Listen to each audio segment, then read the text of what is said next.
to whatever the appropriate party is at the federal government. I'm not quite sure the title of the bureau or department, but that has been registered to them that 7% of the funds will go to Title III. And then, as I said, the use of Title III funds has been somewhat expanded. So the actual language, if I can find it here, that Jennifer pointed out to me, is that what it talks about, I'll back up to Title II, Special Projects on Federal Land is the title for that. And the Resource Advisory Committees are set up, and they are able to use the funds for projects on federal land. For Title III, some of the previously authorized uses have been ended and others have been refined. So now what it talks about is to carry out activities under the FireWise Communities Program, to reimburse the county for search and rescue and other emergency services, and to develop community wildfire protection plans. And it talks about the projects needing to be associated with federal lands but not on federal lands.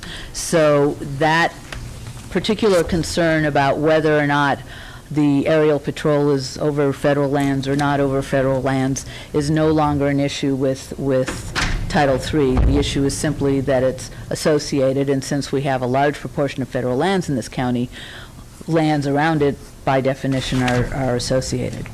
So that 15%, and then 8%, the 7% for Title III is $45,000.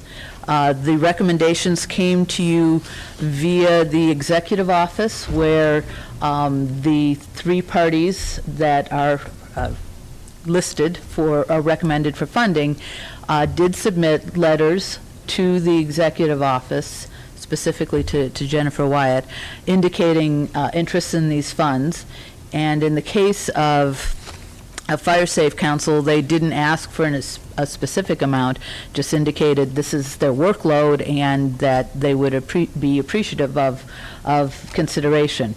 In the case of the aerial patrol, they were given they're recommended to receive the amount that they asked for, and for, I think, search and rescue, they actually got, no, I didn't grab my this morning's agenda summary, but I believe with the search and rescue, they got what they asked for. Maybe it was rounded up a bit. So that's the background. I would be, I won't say happy, but willing to attempt to answer questions on that. But that kind of explains the relationship with the federal government and how the funds are allocated, and that some of the issues, there was a concern in previous years that aerial patrol did not meet the criteria in Title II or even in Title III, and that's no longer an issue. It's clear that they do meet the criteria now. Supervisor Brown. And I'm not sure if you can answer this, but the money that comes in lieu, okay, it's mainly the lands are federal lands located in the 1st and 3rd districts of our county, or are there other areas throughout our county?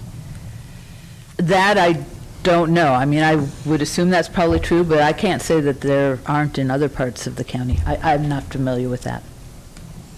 But I assume it would cover wherever there were those federal lands. The origination of your PILT funding is basically to replace the revenues when the federal government used to harvest a lot of timber on not only Forest Service land, but BLM land too. So that's the origination of the, as you remember here last year, or more recently than that, the federal government almost, it was a fight to get the PILT funding back. It was almost going to be not reauthorized. Correct. So, and school districts like Covelo really depend well, on it. our neighboring county, like Trinity County up there, would have, if they hadn't got it back, would have probably bankrupted Trinity County.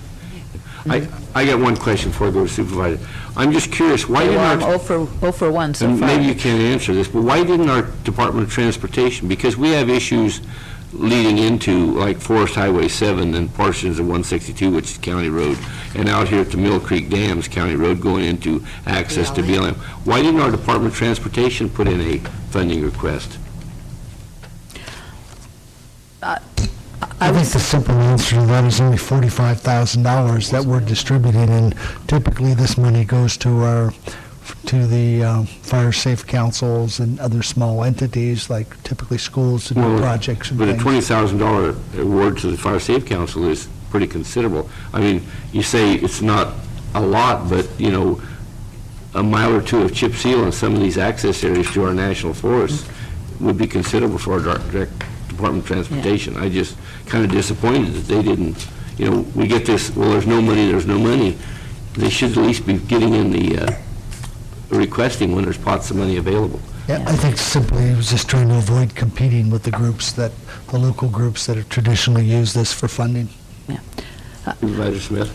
Thank you, Mr. Chair. I think, Ms. Glass, you've basically answered the the questions and concerns. As Jennifer said when I spoke with her at the break, it's a complicated funding mechanism. Yes. And it's a complicated mechanism that's changed over time. I think it's changed more than once in 4 years. So I think the clarification you've given now is adequate. My concern was not about these particular applicants or these funding dollars. It was about the offset issue, which we had to grapple with before. If you spend money in this arena, it means your PILT funds will be reduced by a certain amount if you choose to take monies in this category. That's a difficult thing to grapple with when you're dealing with bottom line budgetary issues. So that has been relieved with the full funding of this funding stream. And so I think in the future, just a brief memorandum or a very quick policy piece that updated all of us on this is what happened in these calendar years for those of us that have the institutional knowledge and the historical memory of what has occurred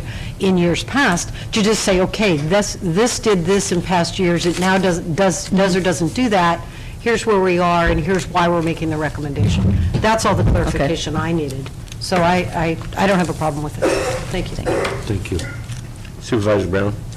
Yes, I'd like to move the recommended motion to approve the allocations. Second. We have a motion and a second. Any discussion of the motion? Any members of the public want to speak on this? Okay, with that, can we vote by voice vote? Sure. All those in favor? Aye. Aye. All those opposed? If we can just make sure that the intent of the motion is to fund the 3 projects at the levels recommended by staff. Yeah. Thank you. Yeah. Absolutely. Which is the Sheriff Department Search and Rescue 15,000, with Cooperative Air Fire Patrol for $10,688, and the Mendocino County Fire Safe Council for $20,000. Do you need me to read the full motion? No. That piece just wasn't in the motion, and we thought that was the intent, so we just wanted to make sure that was clear. Thank you. Okay, thanks. That carried unanimously. Thank you very much. Okay, we'll move to agenda item 7B is... Chairman. Oh, yeah. Comment? Okay, sure, come forward. Jack Swilly. Thank you, John. And Chairman and members of the board, I didn't want to disrupt a favorable, the way that came out. I was fully in favor of it. If any of the members wish to hear me briefly discuss the operation of the Co-op Air Patrol, the management of it, the fact that it has 3 components, the CAL FIRE, the subscribers, and a management board. Even naming the people on the management board, you'd be very comfortable with the people that you see. We're in good hands. And right down to the accounting and the flight hours, and it's all processed properly. We're very, well,